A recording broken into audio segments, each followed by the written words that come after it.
حضرت حسین رضی اللہ تعالیٰ عنہ پر حملہ ہو رہا ہے، آپ پیاس کی شدت کے اندر ہیں، پیاس بھی برداشت کر رہے ہیں، اور ابن اسیر جزی رحمۃ اللہ علیہ وفات 630 ہجری الکامل فی التاریخ میں لکھتے ہیں واشتد عطش الحسین فدنا من الفرات لیشرب فرما حسین بن نمیر. میں نے بتایا تھا حسین سعد کے ساتھ ہے، عبداللہ بن زیاد کی طرف سے تھا.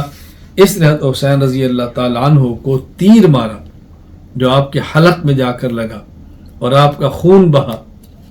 آپ نے اللہ کی حمد و ثنا کی اور اللہ سے یہ کہا اللہم انی اشکو الیک ما یصنع بابن بنت نبیک اللہم احصہم عددا واقتلہم بددا ولا تبق منہم احدا. اے اللہ ان نے تیرے پیغمبر کی بیٹی کے بیٹے کے ساتھ کیا کیا ہے، اے اللہ میں شکایت آپ ہی سے کرتا ہوں، میرے طرف سے تو ہی ان کو کافی ہو جا. سب سے پہلے زرعہ بن شریک التمیمی نے حضرت حسین رضی اللہ تعالیٰ عنہ پر وار کیا اور آپ کی بائیں ہاتھ پر حملہ کیا.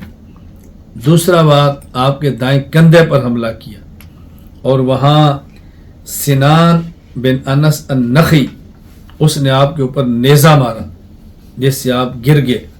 پھر سنان بن نسی نے خولی بن یزید الاسمی کی کہا کہ ان کی گردن کاٹو. وہ گردن کاٹے آگے بڑھا تو ڈر گیا. پھر یہ سنان بن انس النخی آگے بڑھا اور اس بدبخت نے حضرت حسین رضی اللہ تعالی عنہ کی گردن کو آپ کے جسم سے الگ کر دیا.